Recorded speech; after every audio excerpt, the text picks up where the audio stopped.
ఇక్కడ మనం స్పెషల్గా మాట్లాడుకోవాల్సింది మీరు ఆయనతో యాక్ట్ చేశారు, బట్ మీరు చేసిన కంటెంట్ చూసిన తర్వాత బాలయ్య గారి రియాక్షన్ ఏంటి? He spoke for 45 minutes. 45 minutesకి సార్ మాట్లాడి అంత బాగా చెప్పేసి మీరు చూస్తారు వెంటనే ఆయన ఏం చెప్పారని. మాట్లాడారా? మాట్లాడింది వస్తుంది. బట్ అంటే ఎక్కడికి ఫేక్గా చెప్పలేదు. You know him is very frank. So చాలా రియల్గా ప్రేమతో మాట్లాడారు. And he was very impressed with its ఎందుకు నన్ను వాడుకోలేదు నువ్వు అని. ఇక్కడ సార్ మిమ్మల్ని వాడుకో, నెక్స్ట్ టైం నువ్వు చేసుకోవాలి సార్. ఓకే సార్ చేసుకుంటాను, ప్రీ రిలీజ్ తీసుకొచ్చేయండి. But he was very very very sweet. Okay, అంటే సినిమాలో ఎందుకు వాడలేదనే? అవును, ఎందుకు వాడలేదండి సినిమాలో. సార్ లేదు సార్, నెక్స్ట్ టైం చూసుకుంటాను sir. He was very impressed with the star cast and you know ఈ sir Thaman's doing music. So ఈ సార్ డోంట్ వరీ.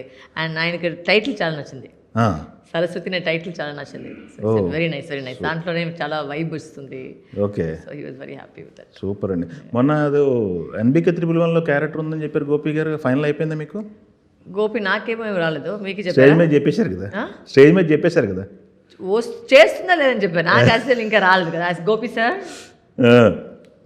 అది అవును, ఒక స్ట్రాంగ్ ఉమెన్ క్యారెక్టర్ అన్నారు. అవును, ఆయన పాపం ఆయన క్యారెక్టర్ రాసినప్పటికీ ఆయన ఖచ్చితంగా ఆయన గుర్తు పెట్టుకుంటారు. బట్ అది వర్కౌట్ అవుతుందో లేదని చూడాలి.